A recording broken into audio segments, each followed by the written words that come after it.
Hi, I'm Auntie Sharon, host of Mary's Eclectic Interests.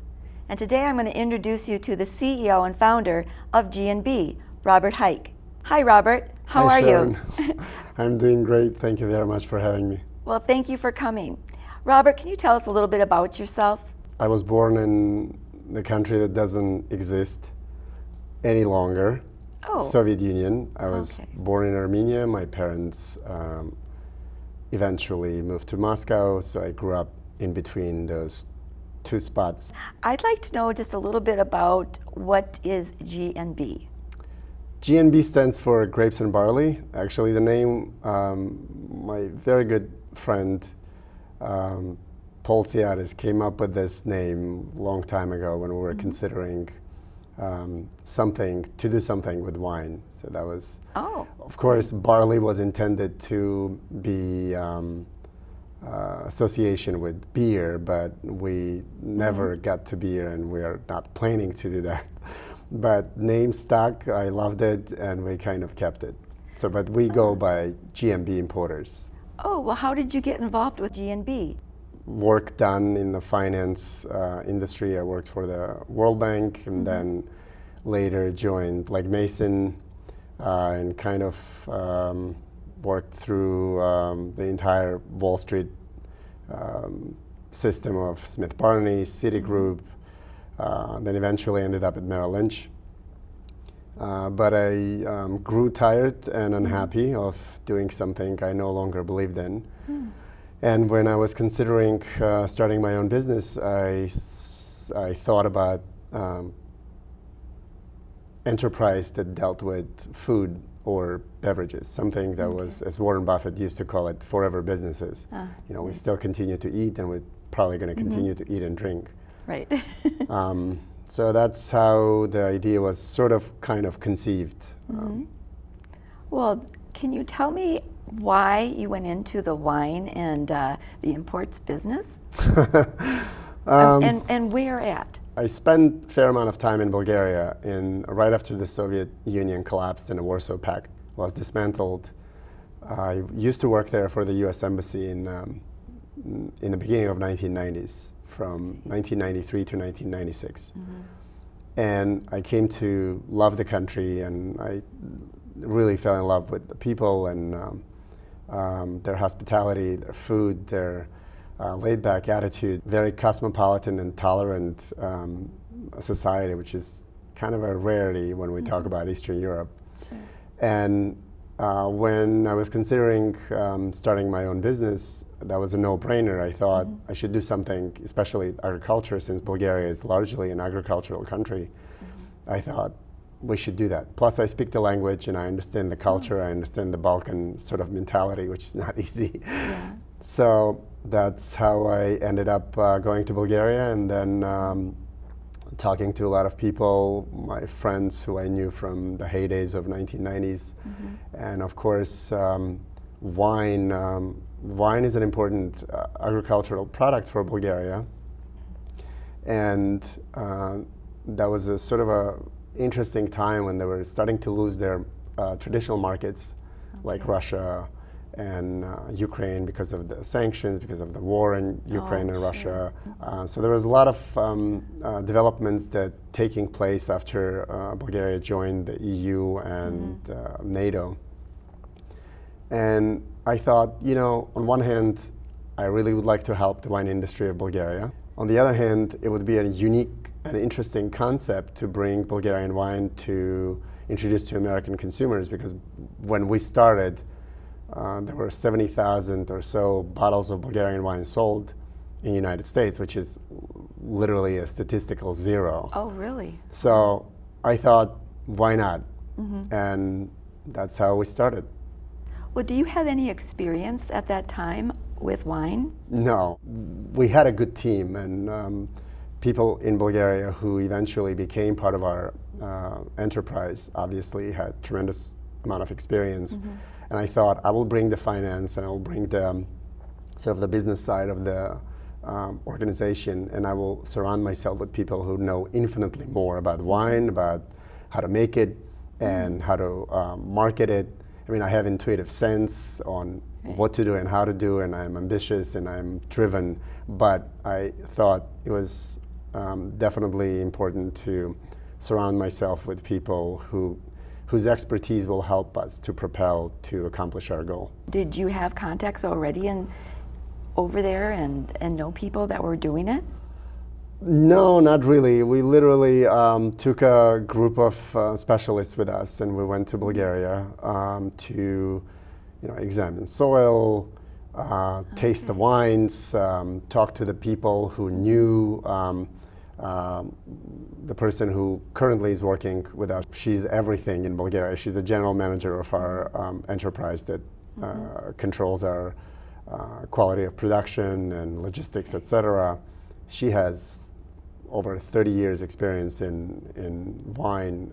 Obviously, we started working with her. She was sort of our sort of consulting in the beginning, and then eventually we realized that we need her because she's a tremendous human being, and she's passionate about exactly what we are passionate about. We're trying to elevate Bulgaria as a wine producing region, not just in the United States, but around the world, and that's part of our larger than life goal. Aside from obviously being a successful enterprise, we also want to make sure that the country that I came to love and became sort of my second home when I was 23, that finds its rightful place among other very prominent and important wine producing regions, and that Americans can 10 years from now say, oh yeah, of course I drink Bulgarian wine. Also, it's important to mention, Bulgaria has 2 enology schools, has a huge agricultural institute. So this is not just like, hey, we decided to do wine because everybody's doing wine. I mean, wine is part of their culture. It permeates every fiber of their being and of their identity. When a child is born, they put wine in a barrel, and a boy becomes 16, they crack open and drink it, or the daughter gets married, they commemorate that. Wine is in everything. It's part of religious rituals. Every Bulgarian has a little wine operation in his dacha or in his provincial home. Everybody makes wine, and it's an amazing product, and it's an amazing connection of the country and a people and a region, and we want others to experience what we feel, that warmth, that insane, almost driven attitude towards cultivating and continuing this tradition that has been for thousands of years in the area, and they are courageously against all odds, because they're a poor country, even though they're European member, they're still struggling against all odds. They're sticking with this and cultivating and continuing to continuing to grow and develop this unique product, agricultural product and cultural product. So do you have wineries or vineyards that work with you? Yes, we don't own facilities, and it was a conscious decision in the beginning because owning facilities is extremely cost extensive, and we considered putting majority of our money and resources into marketing, which is extremely important because you can imagine U.S. market is #1 wine market in the world, but it creates also the difficulties of it is extremely saturated. There are countless number of Chardonnays and Cabernets from various regions of various brands, various price categories. So it is obviously extremely competitive. So marketing, messaging, packaging is extremely important. And I thought, we will partner up with people who know actually how to make wine, and we will guide them because we have a better understanding what American palate is looking for or is comfortable with. Sure. And then we will focus on making sure that this wine finds its rightful place on the shelves. So how has the wine changed since you took over importing and the control of how they're making it? Well, not a lot of people know, but Bulgaria was second largest importer of bottled wine after France up until 1994. And obviously they produced huge quantities of wine for the Warsaw Pact countries, for the Soviet Union, Russia, etc. But their know-how goes back to 2,500 years when Thracian Empire was occupying that territory. So they're not a newcomer. Obviously, that's an ancient region that produces wine, arguably one of the first producers of wine. But in terms of type of wines or the qualities that local markets or other markets perceive as desirable are not something that is easy to sell in the United States. I think these are like granular nuances of the wine industry, but of course, let's say European wines generally are more acidic, drier, and tend to have, especially from the Eastern Europe or the older or ancient regions, they tend to be more tannic. So obviously, American palate has been, sort of slightly dumbed down, for the lack of a better word, by juicier, fruit-forward wines that are have sometimes higher residual sugars. So we obviously had to take that into account and make sure that they're not making wine for Bulgaria or for Russia or for Belgium or for England, but they're making wine for the United States. So that process requires working with wine growers, making sure the yields or the exposure to sun or the various even the height of the vines that of the Chardonnay, for example, whether they're close to the soil or they're higher up, it depends. It changes and modifies the sugar quantity and alcohol levels of the wine, acidity levels, minerality, etc. So we had to do a lot of legwork, making sure we educate them what we need to be produced, and they and of course for them to continue to produce quality wine with the integrity that they were producing, because we selected them for the reasons of them being fantastic wine producers that truly cared about the quality product, not just the profit, not just the volume, but truly making wine that is they can sleep well and be proud of someone drinking and enjoying it. Yeah, I think that's really important, because there are some wines out there that are just like you said, they're fruity, they're sugary, they're just mostly sugar and that. And I tasted some of your wine and it was very good. Oh, thank you. I'm glad you liked it. You can tell you put a lot into it, a lot of thought, and a lot of there's a lot of pride there too in your bottles.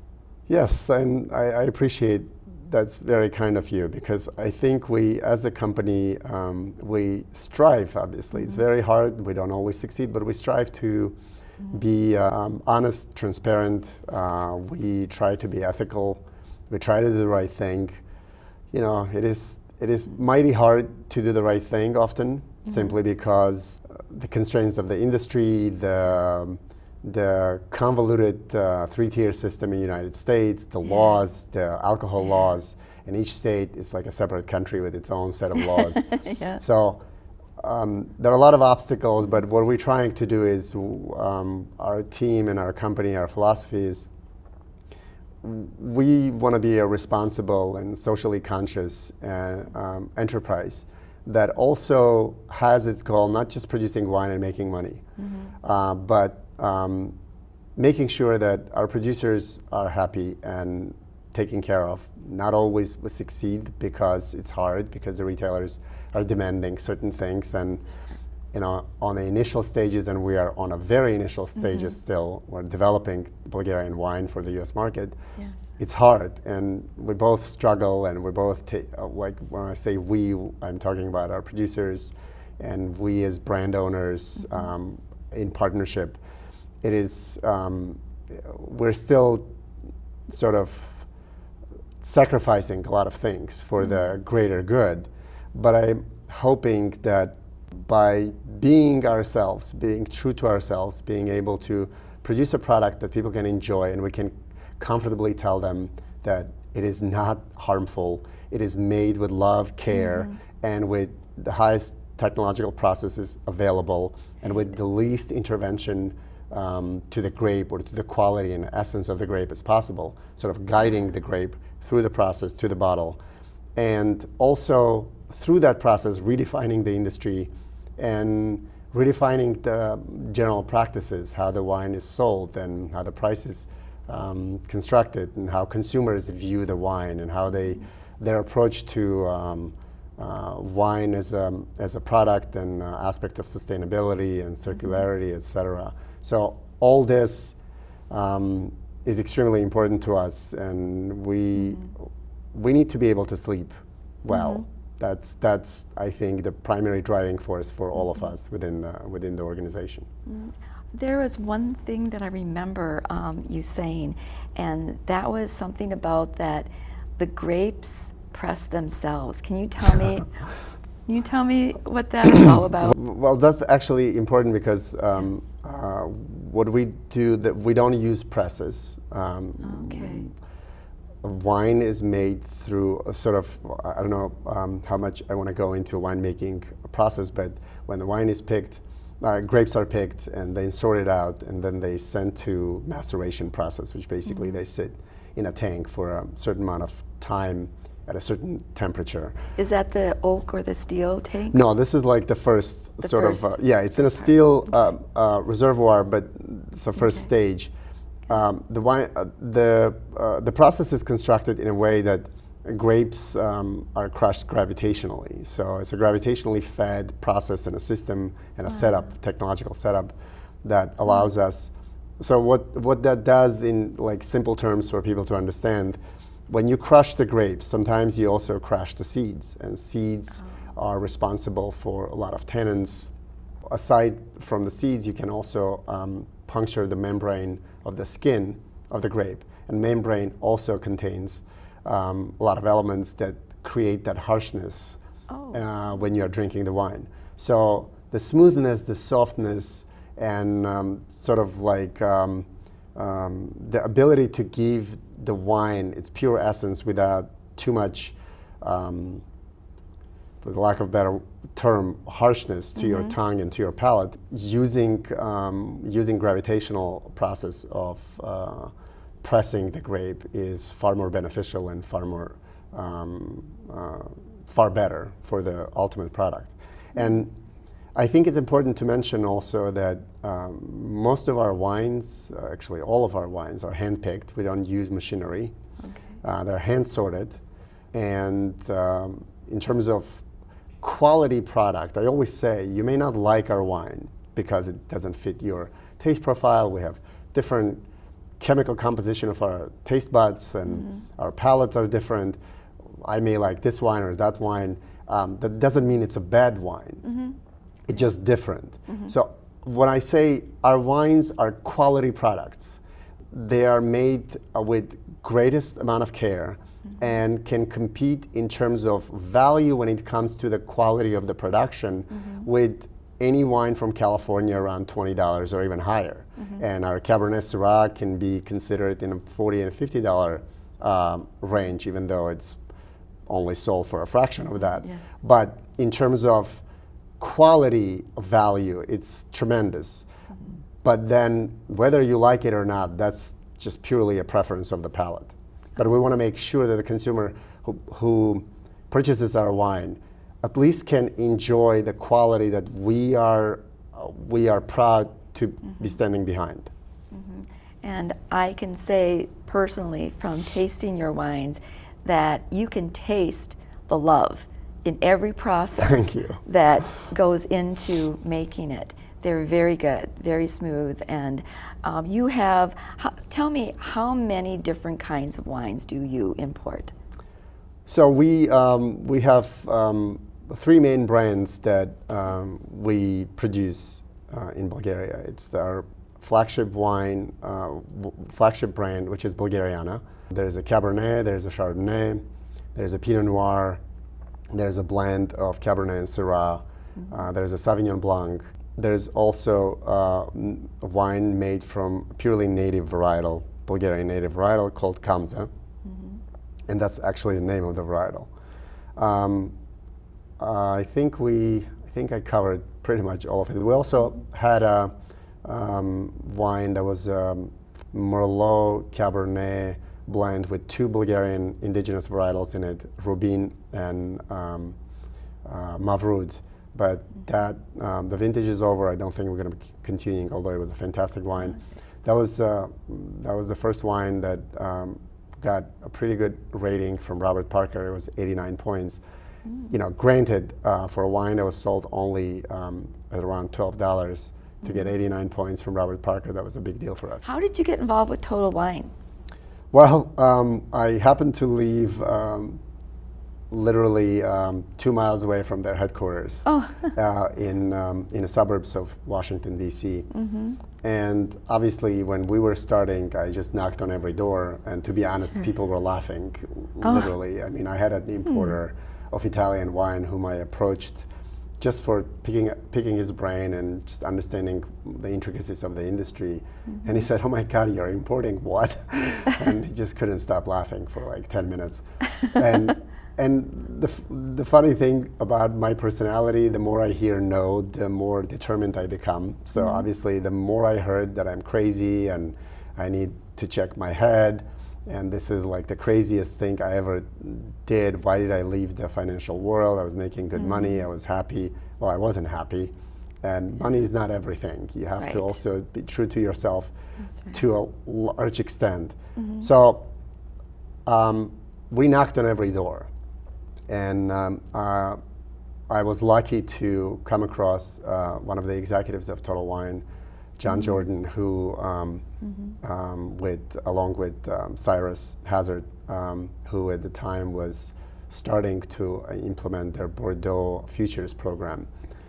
We met just unofficially, and they said, "Well, it's an interesting idea. It's kind of crazy. We don't have any Eastern European wines. It's going to be an uphill battle for you, but let's try it."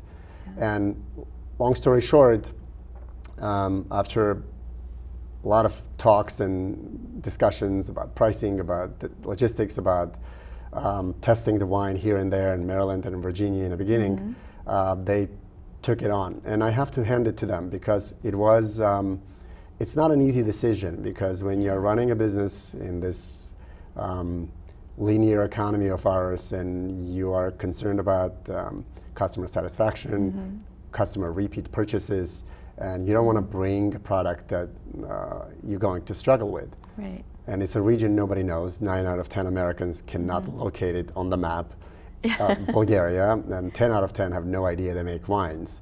So it took a lot of courage on their part to agree to do something, and I'm eternally grateful because I think Tron Brothers have done a tremendous job creating this phenomenal chain of stores with great staff and great variety and great wines available from pretty much every corner of the region. By the way, we're the only Bulgarian wine on their shelves, but I am they're instrumental, and I can't say enough about them in terms of how much they meant both for us as a company, for the brand, and for the region.